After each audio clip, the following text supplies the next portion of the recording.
In this video, we're going to look at a series of proofs against the Moon-Shabbat connection.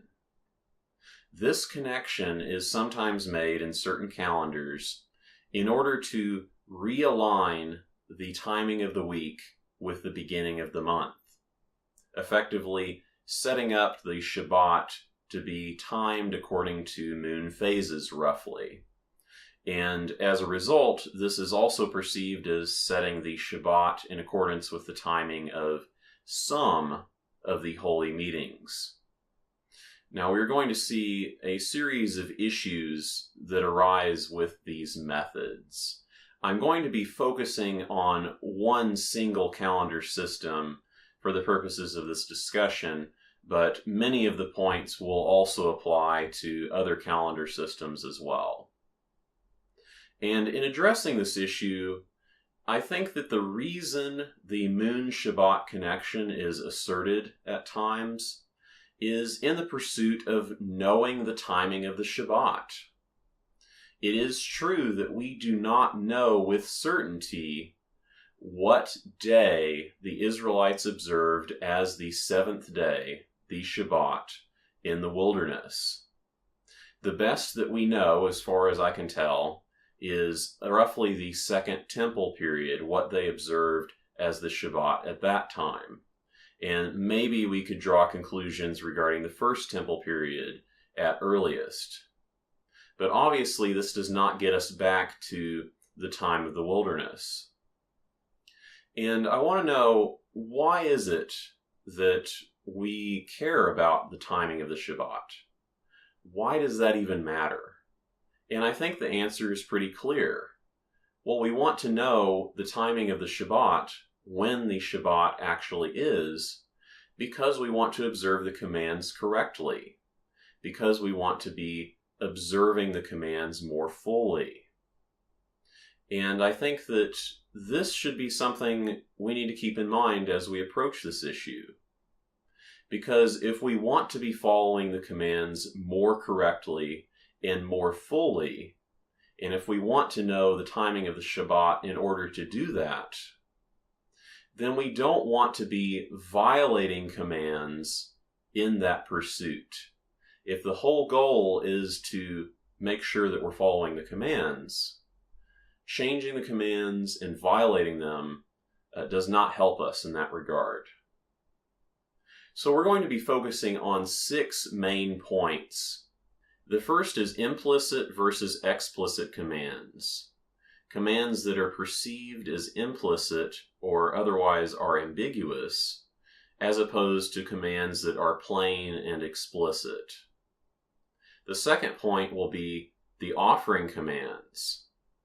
The commanded offering schedule in Numbers 28 through 29 gives us some important clues on this issue.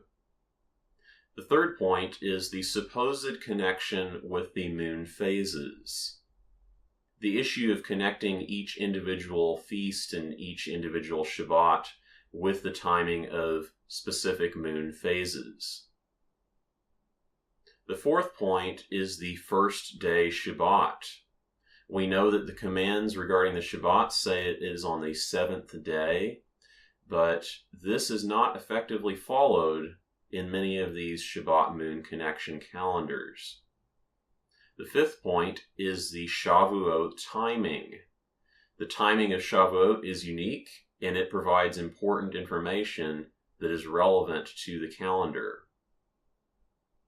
And the sixth point will be changing the commands, the amount of commandments that are being altered in pursuing such a calendar. Let's look at the issue of implicit versus explicit commands. Explicit commands are things that we all accept are obviously intended to be commands. Now, we may not agree exactly on what the command is meaning or what its interpretation is, but there is a general agreement that, yes, this is obviously supposed to be a command, it's intended to be a command, and it provides specifics for us on how that command is being followed. This should be contrasted with implicit commands. things in the text that may or may not be commands, things that are otherwise vague or unclear. They don't provide a lot of specifics, and they typically are not worded as if they are commands.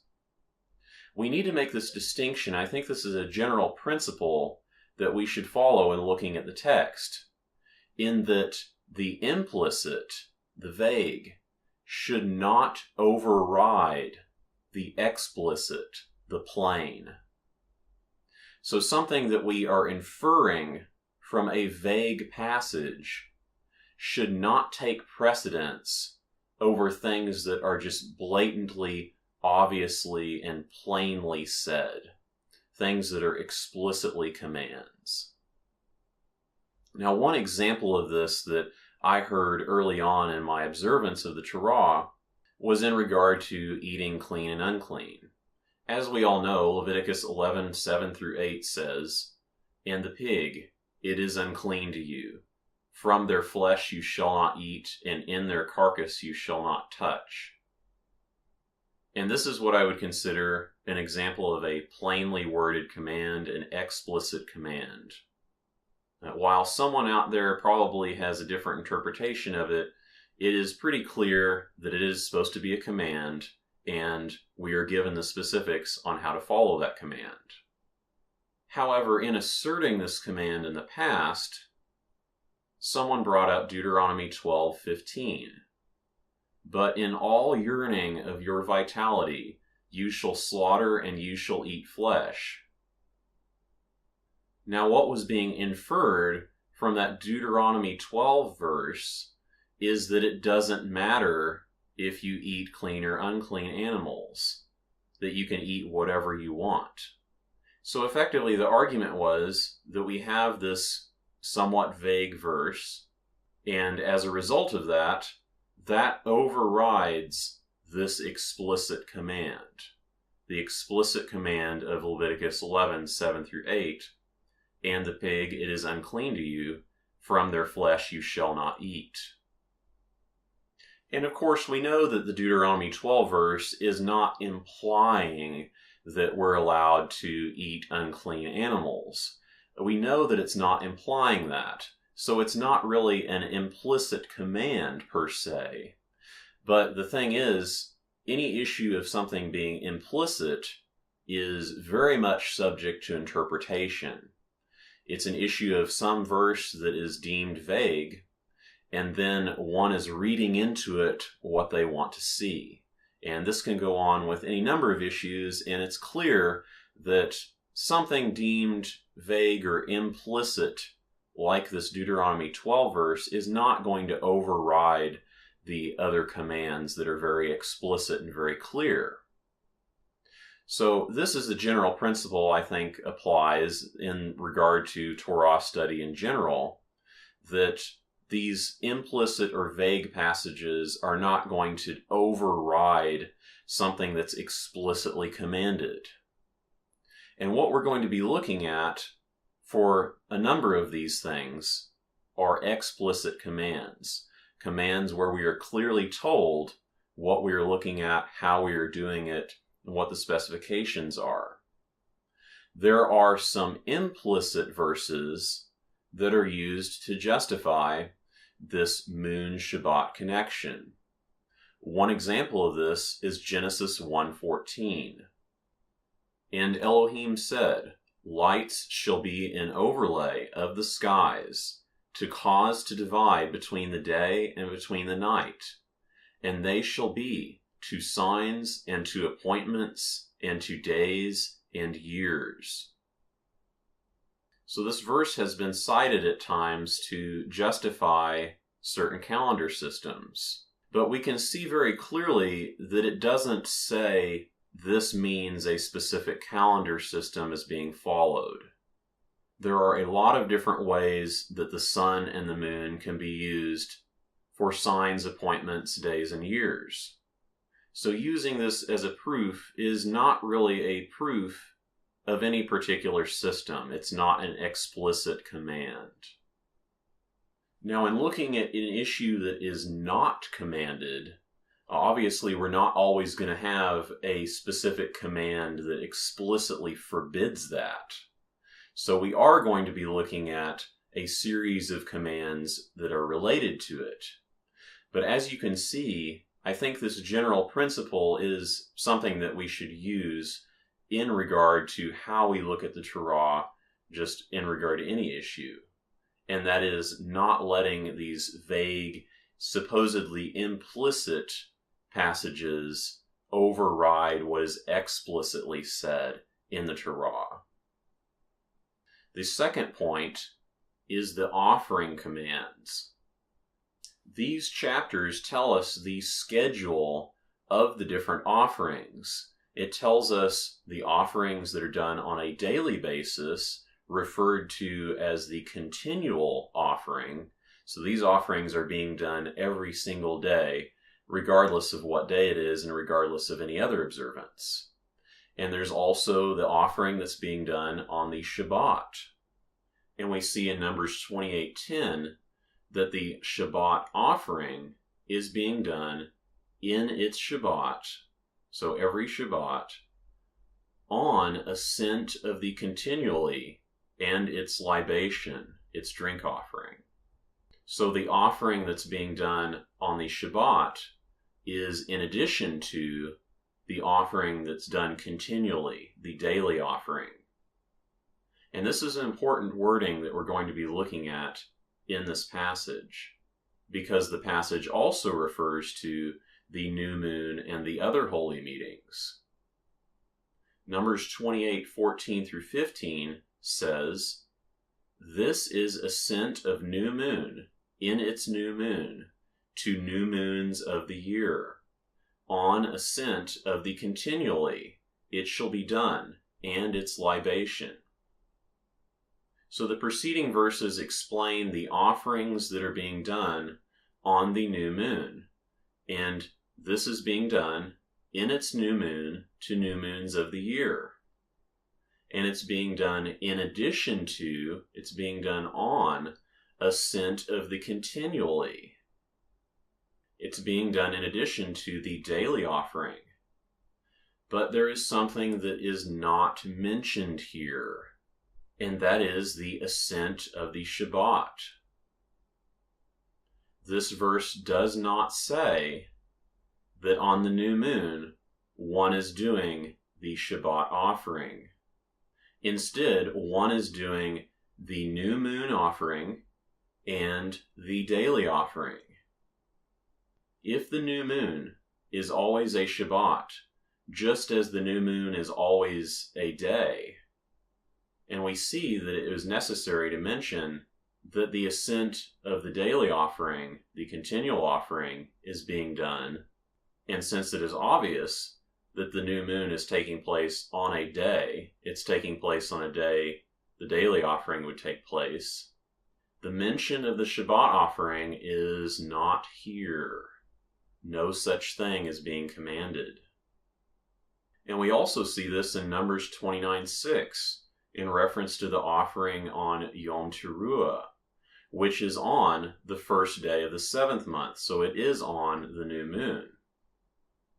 It gives the offering, and it says, "Apart a scent of the new moon and its tribute." So it's being done in addition to a scent of the new moon, and a scent of the continually and its tribute, and their libations as their judgment.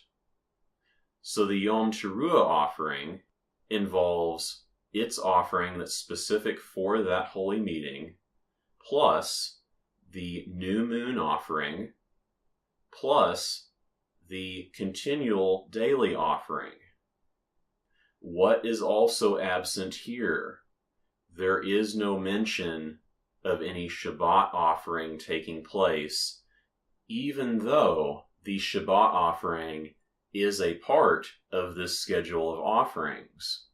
It is not a part of the Yom Teruah offerings. And we see this consistently throughout the other holy meetings listed in this passage. For example, in Numbers 29:16, "Apart a scent of the continually," its tribute, and its libation.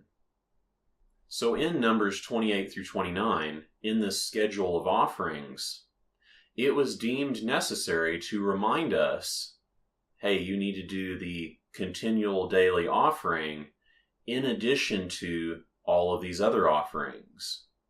So on the Shabbat, you are also doing the daily offering in addition to the Shabbat offering. On the new moon, you are also doing the daily offering in addition to the new moon offering. And on these holy meetings, you are also doing the daily offering in addition to the holy meeting offering. And on Yom Teruah, you are doing the Yom Teruah offering, the new moon offering, and the daily continual offering.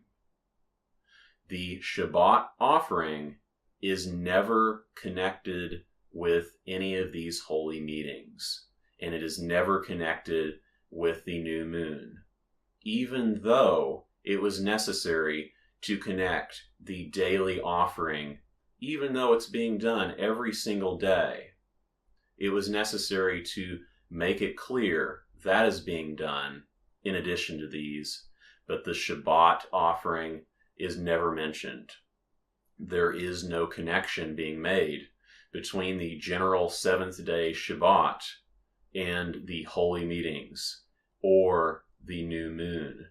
That connection is not being made here, and it should be here if it is actually a part of the commands, which it is not. Point number 3, the supposed connection with the moon phases.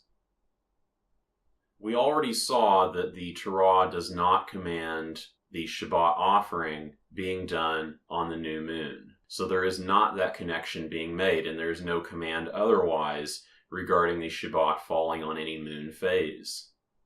What we see consistently is it says, 6 days you shall serve, or 6 days you shall do your deeds, and on the 7th day is the ceasing, is the Shabbat.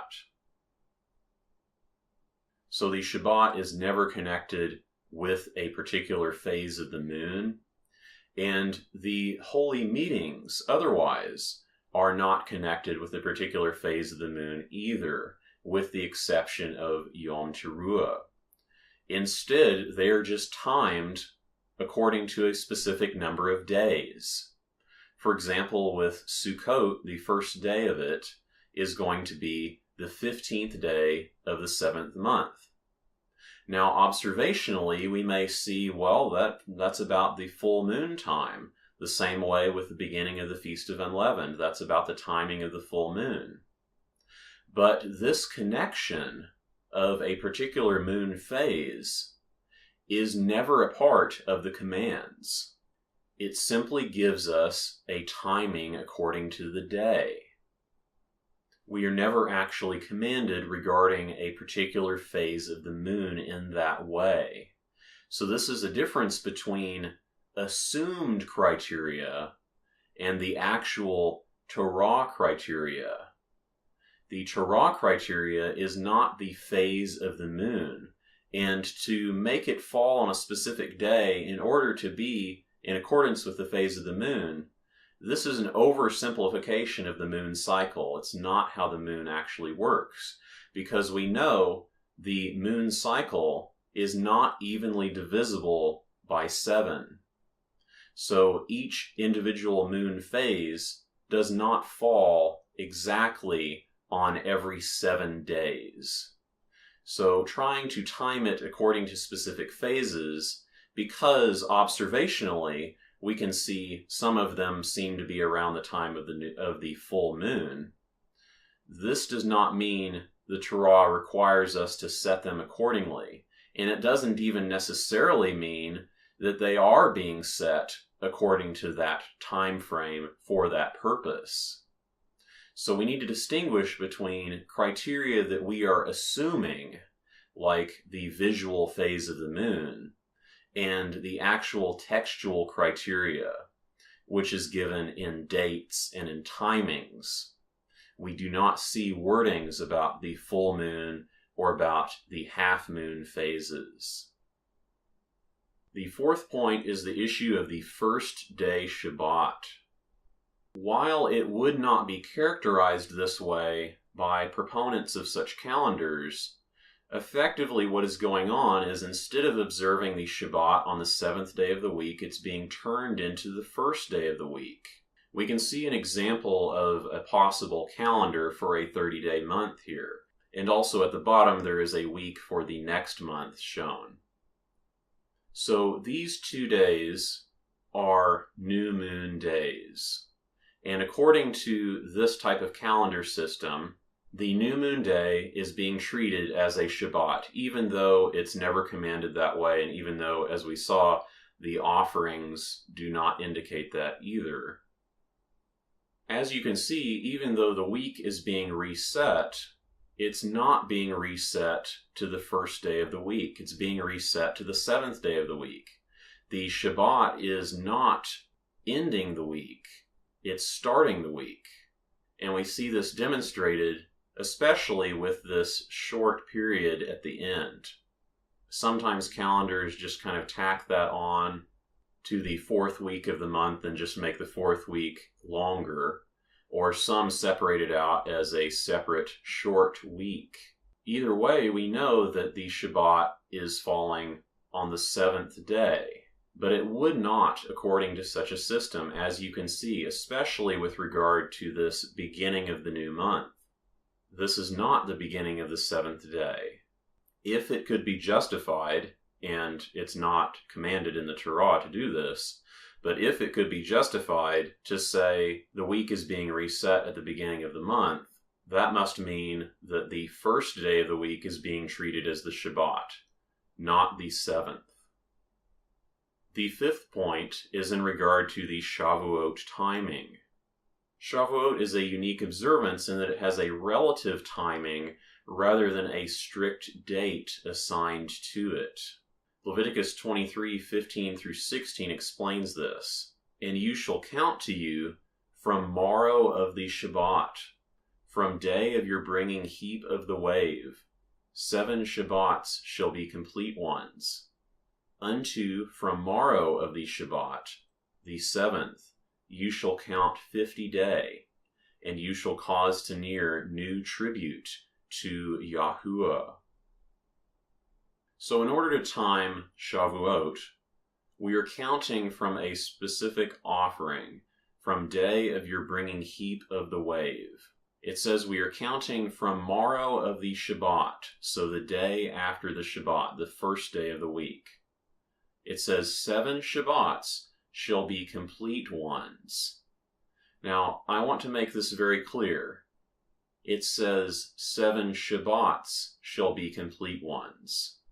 It does not say anything about incomplete weeks. It doesn't say anything about being incomplete, and it doesn't say anything about weeks either. It says Shabbathoth Tomimoth. It does not say Shavuoth Tomimoth.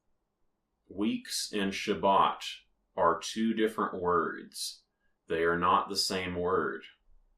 And it says nothing about incomplete. So it says nothing about an incomplete week. It says nothing about complete weeks for that matter. It says 7 Shabbats shall be complete ones. So we are counting to the completion of 7 Shabbats. And then, unto from morrow of the Shabbat, the 7th, you shall count 50 day. So we are counting unto morrow of the Shabbat, the 7th Shabbat, which would be the first day of the week, morrow of the Shabbat, first day of the week. Counting 7 Shabbats to arrive at 50 days works if we're not resetting the week. If we're just using what might be considered a traditional approach and just using a 7-day week, then you can see that this count works. This is a demonstration of counting 50 days, counting from the first day of the week, and how many Shabbats do we have? 1, 2, 3, 4, 5, 6, 7. We have 7 Shabbats. And morrow of the Shabbat, the first day after the 7 Shabbats, is the 50th day, just as the command says to do, just as how it says to count. If we're working with one of these other systems, and here's an example of what that might look like, and in this diagram I'm using the numbers for the day of the month. So you can see the first day is the day of the new moon, and that's being forced to fall on the Shabbat, as you can see here, and as you can also see here. And this is using one 30-day month and one 29-day month, as we might estimate for next year. So if we look at this with the 50-day count imposed on it, how many Shabbats do we have? 1, 2, 3, 4, 5, 6, 7, 8. We have 8 Shabbats. And where does the 50th day fall? It actually falls on the 5th day of the week. And even if we were to say, what if we had 2 30-day months in a row, or what if we had 2 29-day months in a row, that would just make it one day off of that. It would either be the 4th or the 6th. So very clearly, it is not falling according to the timing that it should be. The 50th day will not follow morrow of the Shabbat. It will not be on the first day of the week using such a system. And once again, I want to reiterate, this command does not say anything about incomplete weeks. This verse does not say weeks, and it does not say incomplete either. It says 7 Shabbats shall be complete ones. And the 6th and final point is the issue of changing the commands. We can look at this 2 different ways. So it might be asserted that the rabbis or the scribes went about changing the commands to remove such a system from the Torah. So if one was assuming that this must have been the original system, then this would have required changing of the commands in order for it to no longer be a part of the Torah. The other way we could look at it is what needs to be changed in order for someone to perceive this as justifiable according to the Torah. What in the Torah is problematic for this and would be required to be changed? Now, of course, we know that Deuteronomy 4:2 and 12:32 prohibits the adding to and taking away from the commands. And of course, no one does this thinking that they're going to be violating the commands in the process. Everyone thinks that they have a justifiable reason to do it. But the issue is, we are not supposed to change the commands. And if we don't actually have proof through the form of some other manuscript, for example, that shows otherwise, then it is a very real possibility we are going about changing the law if we are trying to force such a system to work. So what would have to be changed, either way we look at it?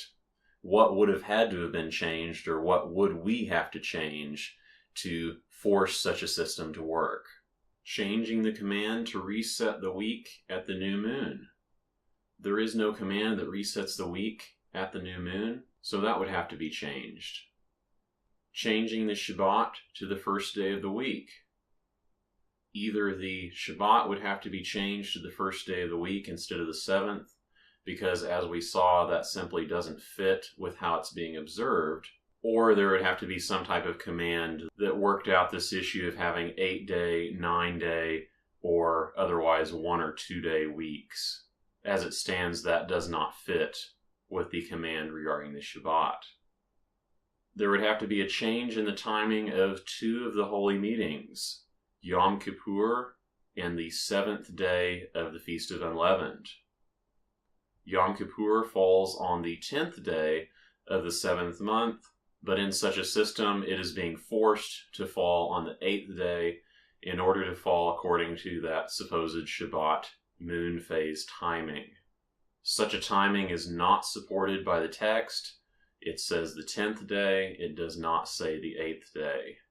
There are no manuscripts that say the 8th day, at least that anyone has produced. In advocating for the 8th day observance, it is a change to the law, even admittedly. In the same way, for the 7th of Unleavened, the 7th day of the Feast of Unleavened would fall on the 21st day, not the 22nd day, so it would not work with that moon phase connection. And so in order to force it to work, it would be changed to an 8th day feast, so there's a change to the length of the feast, and there is also a change of the timing of that 2nd day, that 2nd Holy Convocation for the Feast of Unleavened. And also, as we saw, there would need to be a massive reworking of the offering schedule in Numbers 28 through 29. The commands were very explicit and they were very thorough about all of the offerings that are being made according to that schedule. And so in order to force such a system to work, one would have to change what it says regarding the new moon offering, would need to add in the part about offering the Shabbat offering as well. And this is the same way for all of the other holy meetings also. It would also need to incorporate that Shabbat offering, which is not a part of the command. So according to my rough estimates on this, it would take the changing of at least 30 commandments, including the addition of completely new ones, or otherwise completely omitted ones, in order to force such a system to work. It does not work as it is with the Torah, and so it has to be forced to work by changing at least 30 commandments. Now, if we looked at it from the other angle and saying that, well, what if it's the original way that was edited out?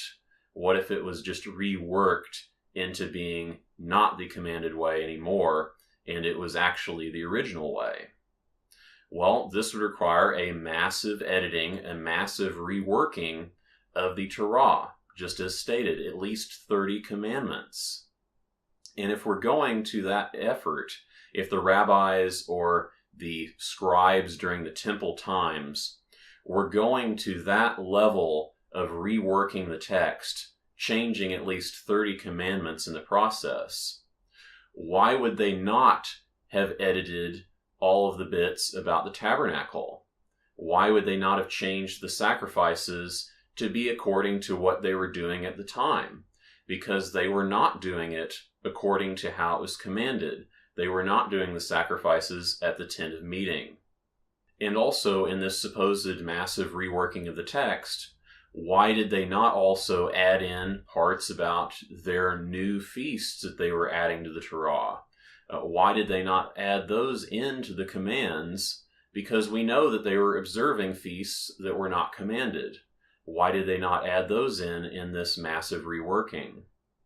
And if we presume that the rabbis or the Pharisees had something to do with it, why did they not add in their bit about the oral Torah? Why did they not give themselves explicit permission to make rabbinic enactments? Or why didn't they say anything that verified their oral traditions? And so these things are just glaringly absent from this presumed massive reworking. So if they did have the motivation to go back through and change everything just to fit their observance, then why is it that they only changed those things? So I don't think that passes the sniff test. It is true that we have no perfect manuscript as far as I know. There's no manuscript that is exactly perfect or presumably original. But this does not give us the license to go and edit it. Simply because it may have been edited in some ways at some time does not grant us the permission to go back through and make massive edits of the text or edits of the text at all. We're not allowed to add to the commands or take away from the commands. And I would say that changing 30 plus commandments would qualify as adding to and taking away from the commands, even if we think we have good intentions in doing it. Everyone has good intentions in doing such a thing. That does not make it acceptable. So we looked at 6 main points. We looked at implicit versus explicit commands. How passages that are vague or otherwise deemed implicit are not going to be overriding explicit commands. This is a general principle that I think should be applied in how we approach the Torah. We also looked at the offering commands, how Numbers 28 through 29 clearly tells us that there is not this connection between the Shabbat and the general holy meeting timings, or between the Shabbat and the new moon. It is completely absent from this list of offerings, even though it was deemed necessary to tell us you are doing the daily offering in addition to each of these other offerings. It was necessary to remind us of the daily offering, but it says nothing about the Shabbat being on the new moon, and it says nothing about each of these individual feasts always falling on a Shabbat. It does not say that. We also talked about the supposed connection with the moon phases, how this is an oversimplification of the moon cycle, which is not evenly divisible by 7, and also how it is the use of assumed criteria as opposed to what the Torah actually specifies. The Torah specifies dates and timings. It does not specify moon phases apart from the new moon. It does not connect the feasts to the full moon or to the half moons. We also talked about the first day Shabbat, how the timing of the Shabbat is effectively being observed on the first day whenever this system is resetting the week according to the new month, and whenever we are dealing with the issue of these extra days after the 4 7-day weeks. We also talked about Shavuot timing, how the way we are timing the Shavuot relative to the offering, counting the 50 days and counting the 7 Shabbats, does not support this new moon Shabbat connection. It supports the observance of 7-day-long weeks.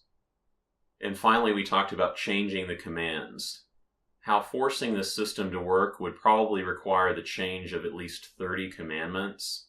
And if there was a massive reworking of the text by the scribes and the Pharisees to scrub this system from it, why did they not change other things in the process? While I do agree that there is a certain level of aesthetic or a perceived elegance to the Moon-Shabbat connection type of calendar, as we have seen, it requires a massive reworking of the text.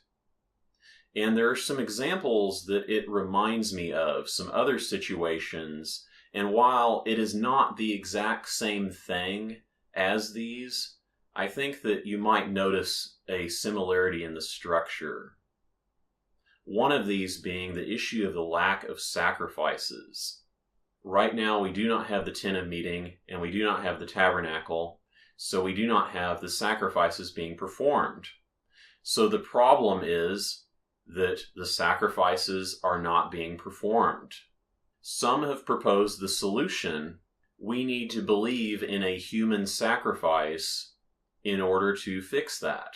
A human sacrifice which is not according to the commandments, which does not actually fit with the commands it's being connected with. It does not fit with the requirements of the Passover, and it doesn't even fit with the role of the Passover because the Passover is never a sin sacrifice. So it does not fit with the commands of the Torah in a number of ways. And it is being proposed as a solution to this problem, the problem of not having the sacrifices being performed currently. But because this supposed solution requires the ignoring of certain Torah commands, effectively the reworking of parts of the Torah, clearly this does not solve the problem. It does not result in the tabernacle sacrifices being performed. And there's also the perceived problem that we don't know how all of the commands are to be done. And so some have proposed the solution of saying, we need the rabbinic oral traditions in order to tell us how to follow the commands. And as we know, this requires the changing and reworking of the Torah in order to make that work. It involves the alteration of commands. It involves adding new commands and taking away from existing commands.